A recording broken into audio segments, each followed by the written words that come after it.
ઠેકાણે કરતી જાવ કે નહીં એટલે સાબુદાણા કેદું ના બહાર પડ્યા હતા મેં લેવા અને ભરીને દઉં ડબ્બા.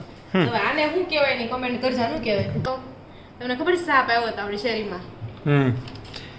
આવ્યો છે ને આવ્યો જોયું ને તમે? ઓ માય ગોડ, શબ્દ નથી. આ હોય ને કે ત્યારે મારી સીઝન હોય કે આ સીઝનમાં મારે પૈસા કમાવાના હોય કે એમ. એટલે આપણે બેસવી તો એ લોકોને રોજગારી મળે એટલે આ બધું ભગવાને ગોઠવી જ રાખ્યું હોય. જાજુ વિચારવાનું ન હોય. 100 કિલો વજન હોય ગમે નહીં એટલે આપણે પર્સનલાઇઝડ બુકમાર્ક બનાવશું આનું. તો ચાલો આનું બુકમાર્ક બનાવીએ. કપડામાં આવે ને એનું છે, વેસ્ટમાંથી બેસ્ટ કરીશું કંઈક. ચાલો. Hello everyone, welcome back to the new vlog. આજના નવા વ્લોગમાં તમારા સૌનું સ્વાગત છે ને બધાને જાજા કરીને જય શ્રી કૃષ્ણ. આઈ હોપ કે તમે બધા મજામાં હશો ને અહીંયા અમે પણ મજામાં જ છવી. અને બીજું કે આજે છે 28 મે, આજે છે બુધવાર, વેન્સડે છે આજે. અને વૈશાખ તો પૂરો થઈ ગયો છે, વૈશાખ મહિનો પૂરો થઈ ગયો છે ને જેઠ મહિનો બેસી ગયો છે. તો આજે છે જેઠ સુદ બીજ. અને જેઠ મહિનાની ખાસિયત કહું તો આજે જેઠ મહિનામાં મારો જન્મદિવસ હતો. ભગવાને મને 2 પરિવારને તારવવા માટે મોકલી હતી. એ કે જા ધરતી ઉપર અને 2 પરિવારને તારે તારવવાના છે.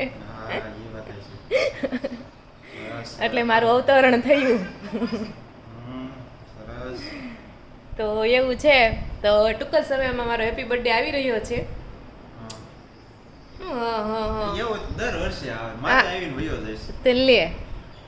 તમને એક્સાઇટમેન્ટ ન હોય તેમાં બીજા શું કરે? બસ હું તમારા બર્થડે વિશે બહુ એક્સાઇટેડ હોઉં એટલે જ તો હું કહું છું. એટલે જ તમને રોનકને યાદ દેવરા હાટુથી રોજ એની સામે બોલે કે આજે મારો આટલા દિવસ બાકી છે, આજે મારો બર્થડે છે. તો થાય તો થાય. તો એવું છે. અત્યારે વાગી ગયા છે સવારના 8 વાગ્યા છે. મસ્ત મજાની ધૂપ પણ નીકળી ગઈ છે. કાલે તો વરસાદ હતો, મને એમ કે સવારમાં તો એવું જ લાગ્યું 3-4 દિવસ સુધી વરસાદ આવશે કન્ટિન્યુ એવું લાગતું હતું, પણ કાંઈ આવ્યો નહીં. આજે તો જો ધૂપ આવી છે. અને સવારનું શિરામણ કરી લીધું છે આપણે, રોટલી ચા અને શીરા બપોરના ટિફિનમાં બનાવ્યું છે આપણે, મગની શાક બનાવ્યું છે. અને રોનકને ઓફિસ જવાનો ટાઈમ થઈ રહ્યો છે. થઈ ગયો છે. તો હું મમ્મીની ક્યાં પહોંચ્યા?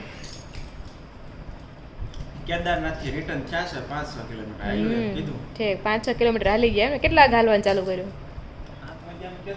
7 વાગે હાલવાનું ચાલુ કર્યું. ઠીક બરોબર. પોણી કલાક થઈ. 7 વાગે શરૂ કર્યું હતું કે વેલામાં હાલવા માંડ્યા. મમ્મીની લોકો કેદારનાથની વાત કરે ને ફોન આવે ને માયા છે તો મને જાન મન થઈ ગયું કેદારનાથ. હાલો જાય. હાલો પાછા સારી ધામ કે ચારેય ધામ નહીં પણ કેદારનાથ ઓનલી. હેલિકોપ્ટર કે જેમ જવું હોય એમ. હાલીને જવાય ને તો વધારે એક્સ્ટ્રા દિવસ લાગશે. એક્સ્ટ્રા દિવસમાં કેટલા? 1 દિવસ એક્સ્ટ્રા થાય. જે થાય તમારે જેમ જાવ તો 2 દિવસ થાય. હેલિકોપ્ટર કરો તો 1 દિવસ થાય. જેવી રીતના લઈ જાવ એ રીતના લઈ જાવ. આમ તો છે ને હેલિકોપ્ટર કરતા તો છે ને હાલીને કે ખચ્ચર ઉપર જાય એમાં મજા આવે. કેમ ખબર છે? તમે આજુબાજુની સિનરીને એન્જોય કરીએ. કારણ કે જે રસ્તામાં જે સિનરી આવે છે ને એ જ જોવાની સાચી મજા છે. શું કેવું તમારે? જો તમે પેદલ હાલીને જાઓ ને તો નીચે નકરો કાદવ કીચડ જ હશે એટલે તમે નીચે જોવામાં જ તમે રહો. અચ્છા તમે ઘોડા કે ખચ્ચર ઉપર બેહો છો ને તો તમે આજુબાજુને માણી શકો છો એમ. પણ આપણે તો હાલે આપણો વજન 40 કિલો હોય એટલે કોઈ કેમ કે તમે ખચ્ચર ઉપર બેઠા હતા તો ને એમાં શું વાંધો? આપણે તમે કહી દઈએ બરાબર ને. અને આપણે લાગે એ લોકો જે ખચ્ચરવાળા અમારા જે ખચ્ચરવાળા ભાઈ હતા ને એ બહુ વાત કરતા હતા કે અમારે કે આ હોય ને કે ત્યારે અમારી સિઝન હોય કે આ સિઝનમાં અમારે પૈસા કમાવાના હોય કે એમ. એટલે આપણે બેસવી તો એ લોકોને રોજગારી મળે એટલે આ બધું ભગવાને ગોઠવી જ રાખ્યું હોય. જાજુ વિચારવાનું ન હોય. 100 કિલો વજન હોય ને તો વિચારાય, બાકી હા તો જવાય નહીં. ભગવાન કહેતા તમે ગમે નથી. હું ઓલું કહેતા પૂજો તો પથ્થરમાંય છે ને ન પૂજો તો મૂર્તિમાંય નથી. શું કેવું તમારે? એની જેવું છે. તો પછી તો કાંઈ નહીં. હાલ સવારનું જ્ઞાન થોડું વધારે થઈ ગયું. તમે ઓફિસે જાઓ ને હું ઘરના કામ કરી નાખું. ચાલો. અને પછી મમ્મીનો રૂમાલ જોઈએ. હું ફોટા મોકલા છે એમ. એક ફોટો આવ્યો ઈ બીજાનો આવ્યો. ઓ એવું છે ને. મમ્મી ગયા કેદારનાથ ને પણ છે ને કઈ બહુ વિડીયો ને એવું શૂટ કર્યું નથી. આમ નકર વધારે મજા આવત શૂટ કર્યું હોત ને તો. કાંઈ નહીં, એની રીતે જાત્રા કે આપણે ગયા હોય તો નકર તમે ફોટોગ્રાફી. હા એ વાત છે પણ એ લોકોને છે ને રસ ન હોય બહુ વિડીયોગ્રાફી ઉતારે. હા પપ્પાના વિડિયો નથી મૂકતી હા. કેવા આવે જો તો એમ તો ચાલો કાંઈ નહીં, હવે મળીશું થોડા ટાઈમ પછી. હાય હેલો ફ્રેન્ડ, તો જો અત્યારે છે ને વાગવામાં આવી રહ્યા છે 4 અને આપણો જે રૂમાલ બનાવતા હતા ને કંકુ પગલાનો એકદમ રેડી થઈ ગયો છે. એટલે સવારમાં તો કંઈ બનાવ્યું નહોતું, 3 વાગે સ્ટાર્ટ કર્યું હતું અને બહુ ઝાઝું વર્ક હતું નહીં એમાં, એટલે થોડુંક. અને આમે હું છે ને તમારા સજેશનની રાહ જોતી હતી, એકાદું સજેશન આવે ને તો પછી બધું કરું એમ. તો એવી રીતના હતું. તો મસ્ત મજાનો રૂમાલ બની ગયો છે. રોનક સાંજે આવશે ને ત્યારે હું રૂમાલ તમને બતાવીશ. ત્યારે મેં છે ને સૂકવવા માટે મૂક્યો છે. અને એક નિર્મલા સંઘાણીની કોમેન્ટ આવી હતી કે તમે એને મસ્ત સજેશન આપ્યું છે કે ચારેય ખૂણે તમારે 4 ધામ દોર નાખવાના, અને ઉપર અને નીચે અયોધ્યા અને પશુપતિનાથનું મંદિર, એક બાજુ ગોકુળ અને મથુરા એમ. તો એ વાત તમારી સાચી એમ, પણ જો એમાં એવું તો છે ને વધારે મોટો રૂમાલ લેવો પડત, અને કાં છે ને જે ડ્રોઈંગ છે ને નાના નાના કરવા પડે એમ. મેં ઓલરેડી ડ્રોઈંગ મોટા કરી નાખ્યા હતા, એટલે એવું થયું. પહેલેથી જો વિચારો હોત ને આવી રીતના તો કદાચ મેનેજ થઈ શકે એમ. એ પણ મસ્ત લાગત ચારેય ખૂણે, કારણ કે 4 ધામ 4 દિશાના એના થઈ જાય એમ. પણ એ સજેશન તમારું મસ્ત છે, પણ આપણે હવે નેક્સ્ટ ટાઈમ કંઈક કરશું ને ત્યારે એમાં આપણે જોઈશું કે કોઈક આપણે ઓર્ડર આપે બનાવવા માટે, ત્યારે એમાં ટ્રાય કરશું. તો એવું છે. અને બીજું તો શું, એક અમે ગુજરાતી એવી કોઈક યુઝર છે એની કોમેન્ટ આવી હતી એ કે તમે છે ને વેલ કરો ને તો મસ્ત લાગશે એમ. પણ મેં વેલ નથી કરી, એની જગ્યાએ બીજું કર્યું છે. વેલ બી મસ્ત લાગત, પણ એની જગ્યાએ આપણે બીજું ટ્રાય કર્યું છે. તો મસ્ત મજાનો રૂમાલ બની ગયો છે. હવે મને જે બધું આમ ગોઠવતી હતી ને, આ બધું કલર ને એવું મૂકતી હતી ને, ત્યાં મને આવડું મળ્યું આપણે કપડામાં આવતું હોય ને એ. તો આનું આપણે બનાવવાનું છે બુક માર્ક. વેસ્ટમાંથી આપણે કંઈક બેસ્ટ બનાવવાની કોશિશ કરશું, કારણ કે મારી બુક અત્યારે વધી ગઈ છે વાંચવાની. તો બુક માર્ક તમે આપે છે રેડ કલરનું દોરી, પણ એ બહુ આપણને ગમે નહીં, એટલે આપણે પર્સનલાઇઝડ બુક માર્ક બનાવશું આનું. તો ચાલો આનું બુક માર્ક બનાવીએ. કપડામાં આવે ને એનું છે, વેસ્ટમાંથી બેસ્ટ કરીશું કંઈક. ચાલો.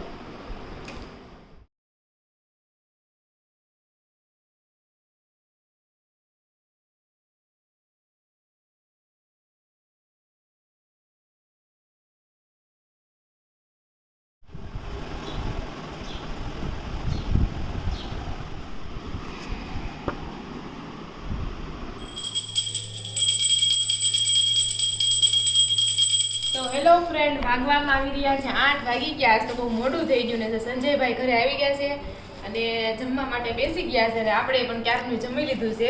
જમવામાં હતું ઓનલી વઘારિયા, કારણ કે સવારે મારે છે ને રોટલી ઘણી વધારે બની ગઈ હતી. એમાં એવું છે દરરોજ મારે મુઠ્ઠીનું માપ છે એમ. તો સાલ્યું છે ને ડબ્બાની અંદર, એટલે મેં કીધું 2 ડબ્બા 2 સાલ્યા નાખો એટલે મેં કીધું એટલી જ રોટલી થાય એમ. પણ એનાથી થોડી વધારે રોટલી થઈ, એવું થયું. અને અત્યારે હું જવાની છું 2-3 દી રોકાવા માટે, એટલે હું ઠેકાણે કરતી જાવ કે નહીં. એટલે સાબુદાણા કેદું ના બહાર પડ્યા હતા, મેં લેવા અને ભરીને દઉં ડબ્બા. હવે આને શું કહેવાય ને કમેન્ટ કરજો. શું કહેવાય? ઘરનાળો. ઘરનાળું તો આપણે કહીશું, મને લાગે પ્રોપર નામ હશે કંઈક. ગૌણી, ઘરનાળું, બધું બધા અલગ અલગ કે. તો તમને એનું નામ ખબર હોય તો તમે જરૂરથી કોમેન્ટ કરી દેજો. અમે ઘરનાળું કેવી અમે, અને આવી રીતે અમે નાખીએ છીએ સાબુદાણા. એમ કહેવાય કે જેટલો મેંદો નડે એટલા સાબુદાણા નડે ખાવામાં. ભાઈરો પેલા આમ જરાક ઢોળા. હા, પેલા આમ થપ્પામાં હોય તો જવું પડે. ચાલો, તો એવું બધું છે અત્યારે. તો તમને ખબર છે સાપ આવ્યો હતો આપણી શેરીમાં? આવ્યો છે. આવ્યો છે ને, આવ્યો તો હા, આયા જો ઝાડ છે ને ઓલું આપણે આંબો છે, નીતા માસીનો આંબો, બાજુના ખેતરમાંથી આંબેથી નીચે ઉતર્યો. તો જોશના માસીના મહેમાન બેહવા આવ્યા છે, મહેમાન આવ્યા છે રોકાવા. એ ભાળી ગયા, ઉતરતો હોય ને એવો. પછી ખબર ઉતરતો એ બધા જોયો, પણ ક્યાં ગયો પછી કોઈ જોયો નહીં. તે અનુમાન લગાડ્યું કે નીતા માસીના વાડામાં ગયો છે એમ. પછી લોકો બાવણ ઠપકાર્યું, લોકોને બોલાવ્યા. તે વાડામાં જ હતો. પછી બધા માર્યો બધાએ થોડો થોડો, એટલે હું બહુ હલચલ કરીએ ન આવી ગયા કે નહીં. મને લાગે સતુરા મરી ગયો છે, કોને ખબર મરી ગયો એક જીવતો હોય. એટલે બધા થોડોક થોડોક માર્યો એને, અને પછી આમ લાકડી કરીને આમ કરીને ફગવી દીધો ખેતરમાં. એ વિડીયો મેં લીધો છે, તમારે જોવો હોય તો હું અપલોડ કરું છું, જોઈ લેજો. સાપ ઈ પેલા એકવાર આવ્યો હતો ખબર. ઈ પેલા તો બરોબર નાગ પાસમના આગલા દિવસે ચોથના દિવસે આવ્યો હતો બરોબર. ત્યારે તો ત્યારે તો બહુ સારું હતું. ઈ ઓલું ગ્રીલ હોય ને વટવાયેલો, એટલે આમાં કરતા ગયા ને ટપ ટપ ટપ, એટલે ઓટોમેટિક એની રીતે ખેતરમાં વહી ગયો. ને આ વખતે તો શું થયું હતું, એના વાડામાં બધું સામાન પડ્યો હોય કે નહીં વસ્તુ, ઈ કઈક એમાં ખાસા કશું થઈ જાય, અને કોઈ તો નીકળતો નહોતો કોઈ વાતે, એવું થતું હતું. એ તો એમ જ કરે ને, એ તારો ખુલ્લામાં ન બે. એટલે એટલે એવું છું ઘડીક તો ભાઈનો માહોલ ચવાઈ ગયો તો બધા કહે કે ચંપલ પહેરવા બૂટ પહેરવા પછી અડજો ને કારણ કે નક્કી ન હોય કે ઝેરી સાપ છે કે ઝેર વગરનો સાપ છે કેમ ખબર પડે એ તો એમ જ હોય ને, ઓળખતા ન હોય એટલે. તો ચાલો ત્યારે એવું બધું છે હું પેલા કામકાજ કરીને નવરી થઈ જાઉં પછી મળીશું પાછા.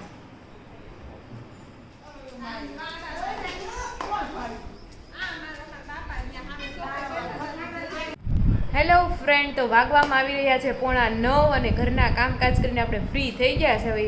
અને સામે હું જોઉં છું તો મને શું દેખાય છે, સંજયભાઈ તો બેઠા જ છે પણ સામે મને 2 પડા દેખાય છે. આ કોણ લાવ્યું? કોણ લાવ્યા?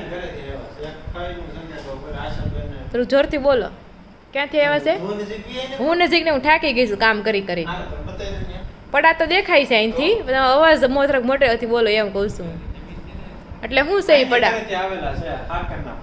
હાકરના પડા એમ ને? જાત્રા હશે હાટું હાકરના પડા આવે એમ ને? છે એને કંઈક કહેવાય, ભૂલાઈ ગયું છે. પ્રોપર વર્ડ છે એના માટે, મને ભૂલાઈ ગયું છે શું કહેવાય છે. મારી મમ્મી આપવાના સાવ પડો આપશે પણ પ્રસાદી આપણે મોટું કરવાનું જમણવાર કરવાનું છે કે નહીં? જેટલા લોકો આવે બધાને પ્રસાદી આપવાની હોય એટલે ત્યાંથી લાવશે, અહીંથી બધી મિક્સ કરશું ત્યારે એટલી થઈ રહી કે નહીં એમ. તો આ જાત્રાવાસી માટે છે ને સાકરના પડા છે. આઈ થિંક આ કેવું હોય ખબર છે, આ પડા હોય ને જાત્રામાં હારવાર લઈ જવાના હોય એવું કંઈક હોય. પણ મને લાગે હવે છે ને ભાર લાગે ને એટલે ઇન્વેસ્ટ થાય ત્યાંથી લઈ જવાનું પાસે લાવો એટલે કોઈ અને બસમાં રહેવાના હોય પછી મંદિર થોડા લઈ જવાના હોય. એટલે આનું કઈ લોજિક તમને ખબર હોય તમને કહેજો, બાકી આવી રીતના કંઈક છે. હવે તો જો 2 પડા આવી જાય છે, એમાં ઓલો ગોરદાદા બાંધેવો દોરો મતલબ હા જો આ પડા પ્રસાદી આવે ને યાર ખોલવાનું બરોબર. તો મમ્મીની જ્યારે આવશે ને ત્યારે પ્રસાદ જ્યારે મિક્સ કરી દેવાનું છે. ના ના નો આ કીડીઓ બંધ છે ને એટલે નો આવે, નકર આવી જાય તો ક્યાં મૂકશું? ભાગના ડબ્બામાં તો જગ્યા ક્યાં છે? ડબ્બો ખાલી જ નથી કોઈ પણ.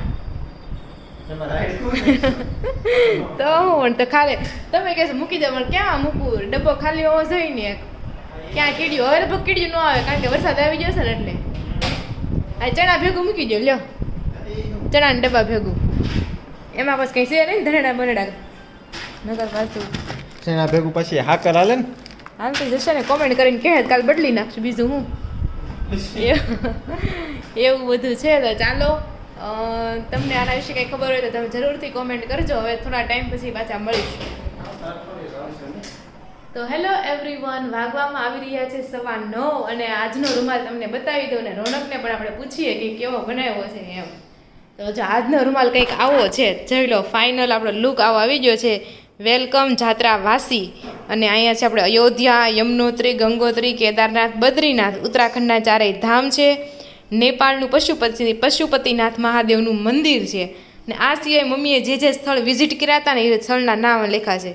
ગોકુળ છે, મથુરા, વૃંદાવન, કાશી, સપૈયા. અને નેપાળ પુલાશ્રમ, હરિદ્વાર, ઋષિકેશ, પ્રયાગરાજ, ઉજ્જૈન, ચિત્રકૂટ અને ગોરખનાથ. આ સિવાય આપણે એમ લખ્યું છે આજ યમુનાજી અમારે ઘેર પધાર્યા, થેન્ક યુ ભગવાન. તો આમાં એવું હોય કે મમ્મીની લોકો જાત્રા કરવા ગયા હોય ને યમુના મૈયાનું પાણી જળ લઈને આવે એમ. અને એ જળ એવું હોય કે એ તમે પાણી લઈને આવો ને ડાયરેક્ટ ઘરમાં મૂકવાનું, ઘરમાં તમે ન મૂકી અને સામૈયા કરવા પડે એમ હોય. એટલે મમ્મીની આવશે ને ત્યારે આપણે સામૈયા કરશું, એટલે યમુનાજીને આપણે ઘરે લાવશું ત્યારે. એટલે એ ટાઈપનું છે. અને આખો રૂમાલ આપણે મસ્ત મજાનો બની ગયો છે, તમે જોઈ શકો છો આખો રૂમાલ. આમાં સૌથી વધારે પરફેક્શનવાળું શું છે કહી દો? પરફેક્ટ વસ્તુ બની હોય તો કઈ છે? સાચો ને? જો કાંઈ આમ તેમ છે, એકદમ પરફેક્ટ બન્યું છે. અને મને આ મંદિરે બહુ ગમે છે. બહુ મને નથી ધાર્યું કે હું એટલું બધું સારું પેઇન્ટિંગ કરી શકું તેમ, પણ આઈ કેન ડુ ઇટ. તો તમે શું કહેવા માગો છો? કેવો રૂમાલ બન્યો? શાબાશ. જોયું ને તમે? ઓ માય ગોડ, શબ્દ નથી. તે થોડાક વખાણ કરો ને. બહુ સરસ, બહુ સરસ બન્યો. હવે કંઈ ચેન્જીસ કરવા જેવું કંઈ છે? ઘટે છે આ જગ્યા કોરી ઈ તો પગલાં પાડશે ને, ભગવાન પગલાં પાડશે તો પછી. અને જાત્રા પ્રારંભ તારીખ લખ નાખવાની. જે તારીખે ગયા ના એ લખ નાખવાની. જાત્રા જે દિવસે ઘરે પહોંચે ઈ શું કે અંતિમ અંતિમ Date. જાત્રાનો. હે. અંતિમ શરૂઆતનો અંતિમ સમય તો હું લખું સમાપ્ત આ એમ સમાપ્ત કે સમય. સ્વાઝાલ હું કે પોથી સામૈયા સામૈયા તારીખ સામૈયા કંઈક ઈ રીતનું લખ એવું કાંઈ અંતિમ કાંઈ લખવાનું ન હોય. અહીંયા છે ને ઉપર જવાની ગયા હોય ને ઈ આગમન અને એવું કંઈક બોલે આગમન એટલે આગમન અહીંયા આવે. હા નીચે પ્રયાણ આ પ્રયાણ બસ આ પ્રયાણ તારીખ. હા અહીંયા આગમન તારીખ. બરાબર હા, એમ જ કરશું. હજી પ્રયાણ તારીખ તમને ખબર હોય, આગમનમાં આમ તેમ થાય એટલે હજી નહીં લખવી અને બંને સાથે જ લખી નાખશું એટલે હું યાદગાર રહી કે ભાઈ આ વર્ષમાં આ તારીખે જાત્રા કરી હતી એમ. હમ. ઈ એક સજેશન આપણે કરી આ ઉપર અહીંયા જ કરી નાખશું કારણ કે અહીંયા જ જગ્યા છે હવે. અહીંયા છે ને નંકુડા ફૂલ દોર નાખે. ફૂલ છે. હવે એવું છે દોર નાખે પેલું કે એવું કે ઈ સારું લાગે. હા ઈ સરસ લાગે પણ એમાં એવું છે હવે નકર આમે કરી નાખાય કાળી પેન લેવાય અને આમ ટપકા કરી નાખાય આમ કાળા ટપકા નો કરે. એમ નહીં એમ લાઈન કરી નાખાય એક બે એમ ત્રુટક લાઈન કરી નાખાય નહીં તો હાલો કાંઈ નહીં હવે તારીખ લખવાનું થાય ને ઉપર નીચે ત્યારે કરે છે હવે મેં બધું પેક કરી દીધું છે કલર બલર તો બીજું કાંઈ સજેશન બસ હવે નીંદર આવે. અને મેં તો બુક માર્કે બનાવ્યું છે આમ જોવા પડ્યું કેવું બન્યું બુક નહીં. માં હું નકરા. લે બુક માર્ક તમે કયો તો ખરું કેવું બન્યું છે એમ ખાલી સરસ એમ મસ્ત. તમે આમ થાય એમ કે બધું ભેગું કરી શકાય બનાવતી નથી એટલે મેં બનાવું છું એટલે હું ટ્રાય કરું છું બનાવવાની તો તમે વખાણ નથી કરતા હું વખાણ કરું. ફોટા છે હાથમાં. હજી થોડુંક ભીનું હોય ને કલર સીસી કલર છે એટલે તો ચાલો એવું બધું છે અને હું કે દાર બહુ મસ્ત કોમેન્ટ આવીશ ચાલો બધાની કોમેન્ટ પહેલાં લઈ લઈશું ચાલો તો ચાલો બધાએ મસ્ત કોમેન્ટ કરી છે મારા રૂમાલ વિશે બધા એમ જ કીધું છે બહુ મસ્ત રૂમાલ બનાવ્યો છે તો બધાનો ખૂબ ખૂબ આભાર તો ઉષા સુડાચામાં કહે છે બહુ મસ્ત રૂમાલ બનાવ્યો થેન્ક યુ પટેલ માલવિકા પણ એમ કહે છે બીટુ પટેલે કીધું છે શ્વેતાબેન કહે છે કે દીદી તમારા વ્લોગ બહુ મસ્ત આવે છે તો તમે કન્ટિન્યુ કરજો સાચી વાત છે કન્ટિન્યુ તો કરવા જ છે ભાઈ અમારે તે અને ક્યારેક એમ થાય કે બસ એમ એટલે એવું હોય આમાં ક્યારેક હું થાકી જાય બીજું કાંઈ ન હોય પછી વિઠ્ઠલ ગેવડિયા કહે છે સરસ બનાવ્યો પગલાનો રૂમાલ અને તમારો બ્લોગ પણ બહુ મસ્ત આવે છે થેન્ક યુ વિઠ્ઠલભાઈ પછી સ્મિતા પટેલ કહે છે તમે બહુ મસ્ત પેઇન્ટિંગ કર્યું છે થેન્ક યુ સ્મિતાબેન તો આવી રીતના જો કોમેન્ટ કરતા રહ્યો અને અમારો ઉત્સાહ વધારતા રહ્યો ચાલો તો આપણે હનુમાન ચાલીસાનો આપણે ચોપાઈ લઈ લઈએ હનુમાન દાદાને યાદ કરી લઈએ અને પછી સૂઈ જઈશું ચાલો નંબર 27 તો સબ પર રામ તપસ્વી રાજા તિનકે કાજ સકલ તુમ સાજા તો તપસ્વી રામ આ અનંત બ્રહ્માંડના શ્રેષ્ઠ રાજા છે તમે પોતે જ એટલે આવા સર્વશક્તિમાન ભગવાનના તમામ કાર્યો ખૂબ સહજતાપૂર્વક પૂર્ણ કર્યા છે તો પૂછો તમારી જાતને હનુમાનજીએ કોને કોને રાજપદ અપાવ્યું એક તો વિભીષણ બાલી રાવણ મરી ગયો એટલે વિભીષણને મળ્યું અને બાલીને આપ્યું બાલીને સુગ્રી બાલીને મારીને એના ભાઈ સુગ્રીવને અપાવે પછી રાજા વૈભવી હોય સાહસી હોય બળશાળી હોય તો તપસ્વી રાજાનો અર્થ શું થાય તો હારો તપસ્યા કરતા હોય એમ થતું હશે કા ભગવાનમાં એની શ્રદ્ધા હોય એને તપસ્વી નું કહેવાય એવું કંઈક હશે હવે ચાલો તો આ સાથે જ આપણે આજનો વ્લોગ અહીંયા એન્ડ કરીએ છીએ વિડીયો ગમ્યો હોય તો લાઈક કરી દેજો વધારે ગમ્યો હોય તો શેર કરી દેજો ને એનાથી વધારે ગમ્યો હોય તો ચેનલને સબસ્ક્રાઇબ કરી દેજો જેથી તમને રોજ નોટિફિકેશન મળે અને ચાલો આ સાથે જ આપણે આજનો વ્લોગ એન્ડ કરીશું ફરી મળીશું કાલે નવા વ્લોગ સાથે ત્યાં સુધી જય શ્રી કૃષ્ણ અને રાધે રાધે